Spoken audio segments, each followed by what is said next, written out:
Dartmouth residents continue demands for justice. DPP to review Peter Headley shooting. Guyana Medical Council to punish anti-vaxxer doctors. And the irony of World Democracy Day.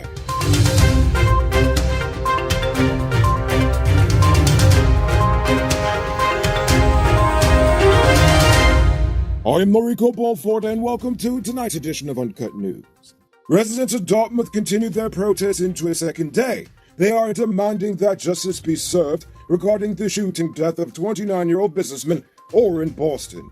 The police said that the officer who busted into Boston's bedroom and fatally shot him while he was sleeping next to his wife is currently under close arrest. The Office of Professional Responsibility is currently investigating the case. However, family members are calling for an independent investigation. Unfortunately, Boston's family were not the only ones who were subjected to the SWAT team's violence. He was actually the third. The family of 38-year-old diesel mechanic Orrin Klaas is alleging that the SWAT team violated their human rights when they busted into their home at 3 a.m. Wednesday morning, tied everyone up, and left them all traumatized. After failing to find anything illegal there, they arrested Klaas's 21-year-old son, accusing him of being a suspect in a robbery-murder investigation, while Klaas, his wife, 11-year-old daughter, and 12-year-old son were tied up. His 2-year-old daughter was left alone and ran around crying after walking on broken glass. Klaas is calling on the relevant authorities to investigate the matter fully. Last night, 59-year-old truck driver for Guy Oil, Sugram Singh, died during an accident on the Joanna Cecilia Public Road in Region 2. Singh was riding his motorcycle when he lost control and crashed into an electrical pole. He was taken to the nearest hospital where he was pronounced dead on arrival. 4 months after 45-year-old Peter Headley was fatally shot by police while in custody, the Police Complaints Authority has completed the review of the investigative file. The file will now be sent to the Director of Public Prosecutions for advice. This is the next handoff of responsibility, which comes months after the Office of Professional Responsibility had completed its investigation into the shooting. Headley was shot and killed on May 15, 2021 at Nandi Park, East Bank, Demerara, after he and another man were arrested by police. The two officers at the scene were initially placed under close arrest. They've since been placed on open arrest pending the outcome of the investigation. Are you one of the chosen few that benefits from duty-free? Good for you! Check out these amazing vehicles that just arrived at Best Buy Auto Sales. This 2016 Toyota Harrier Grand Sport Edition, this 2014 Range Rover Evoque, and this 2016 Lexus RX 200T are all on sale. They are all fully loaded and come with all modern features. Call or WhatsApp 662-0844 for more info, or visit the showrooms at Lot 171 Peter Road Street, Queenstown, or Lot 2 Lamar Street, and tell them Noriko sent you to get in on this sweet deal. On Tuesday, the Guyana Fire Service issued a warning to the public to desist from burning garbage as it is dangerous, harmful to your health, and can burn out of control. Well, the following day, two brothers in Canefield, Kanji Puppies learned that lesson the hard way after one of them left a burning heap of garbage unattended for several hours, only to return to the fiery remains of what was once his home. The Guyana Fire Service and the Guyana Police Force have both launched an investigation, but I think I can help them out on this one. Unattended fire near a wooden house plus windy conditions equals bye-bye wooden home. It's only been a little over a week since schools reopened, and already 11 have since been forced to close their doors to face-to-face learning because of a string of positive cases. The Education Ministry has faced criticism for its rush to reopen schools for face-to-face learning as the nation experiences a spike in new cases, with the past 2 weeks having seen over 3,000 active cases.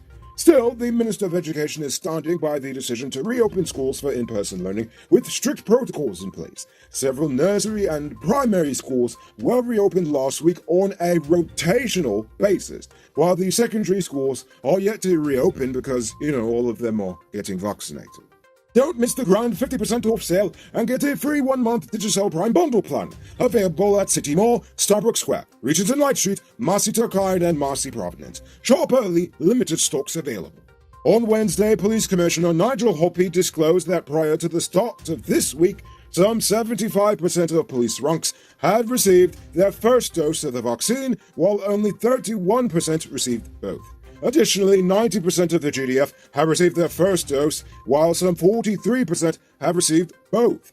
As for the prison service, 60% of the officers and staff are fully vaxxed, while more than 50% of prisoners have received at least one dose. Today, the Guyana Medical Council warned doctors that it will take disciplinary action against any certified doctor who spreads disinformation about the virus and vaccines. The GMC said it has adopted a decision taken by the umbrella body of medical councils in the United States. They called the actions of doctors who discourage patients from taking vaccines to be unethical and harmful. The GMC also said that doctors are to be held accountable for their decisions and actions, and anyone who violates his or her professional rules would be committing a breach. Hey, I'm interrupting this program to let you know that not all truck parts are created equal. Some does work hard without any problems for a long time, while others does make your truck break down quick and got you running your pockets again. Get genuine high-quality parts from Powered Automotive Truck Spares and Engine Parts and extend the life of your repair. They're the authorized dealer in Guyana for Hammer USA products like brake valves, clutch discs, universal bearings, and others. Visit them at 1161 EE Eccles or call them on 697-0171. Powered Automotive, the #1 truck and engine parts store in Guyana. If you didn't know, well, now you know. And now for our stupid news of the day. Do you know what I think is stupid? Today is World Democracy Day, and honestly, it doesn't feel like it in Guyana. How can we have a democracy when the opposition refuses to meet, let alone recognize the legitimacy of the current government?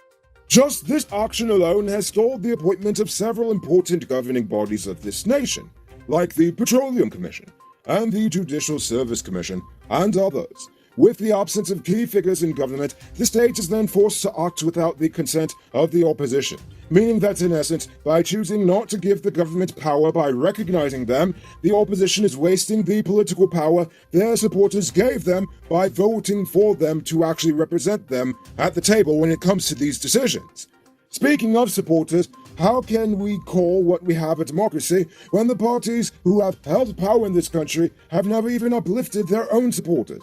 I mean, think about it. If the PNC was truly a party for black people and the PPP for Indians, then after 50-some-odd years of the two ruling this nation, New Amsterdam and Linden should be like two of the richest cities in this country. But clearly, they are not, because those in power only care about the 3 F's: friends, families, and foreigners. Everyone else could just suck salt. That is why the rich and politically connected are able to turn champion cyclists into human hood ornaments, and foreign oil and mining companies can disrespect Guyanese workers and only receive a slap on the wrist. And with the recent shooting of Orrin Boston, I fear that if more persons do not stand up and hold people in power accountable for their actions, our poor, beaten, and abused 55-year-old democracy may finally breathe its last breath before it dies in darkness. Now that would be scary. Moving on to our Uncut News Views Poll question of the day. Every day we pose a question about current events in the nation, the region, the diaspora, and how you feel it relates to us. So you give your responses in the comments and we'll read the best ones in the following episode. Yesterday's question was, should the police be required to wear body cameras? Roxanne H says, I strongly support body cameras with a feature that allows it to remain on and cannot be turned off by the user. This will give an insight into police interactions with civilians. Having a body camera that is controlled by police wearing is useless. There are way too many police shootings that only reaches the steps of the courts and no further. Chavez Wallace says, I definitely think all ranks in Guyana should wear body cameras. It serves as a protection for the citizens and the police themselves of wrongfully being accused of something they didn't do, and any police killing of unarmed citizens should be prosecuted. It's time the police stop getting away with murder. The cameras should have a barcode assigned to each officer so there is no pinning the blame on each other. Guyana, we have to get up to par with new technologies. I agree fully, and I like that idea. Maya Prasad says, body cameras, LMAO. Police ranks can't operate a vehicle properly, especially when pedestrians, cows, and parked cars jumping in front of them. And you want to give them body cameras?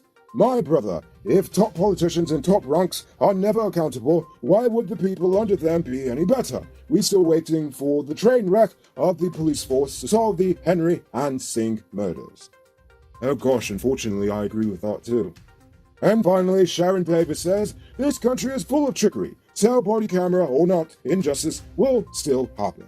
So I guess you agree with Maya. So for tonight's question, the police say they have absolutely no desire to lie about the events of the shooting of Orr in Boston. Do you believe that they will indeed hold a proper investigation, or will this just disappear like so many other cases of police brutality? Think about that question and tell us in the comments below. If your response is good enough, we just might feature it in our next episode. Anyway, that's all the time we have for tonight. Check us out tomorrow for another. Until then, I'm Rico Bulford saying good night, folks. Hey, Uncut News viewers, thanks for watching. You can subscribe by clicking on this button over here, or click over there for more news. You can also drop a comment to let me know if you've made it to the end of the video. Goodbye for now.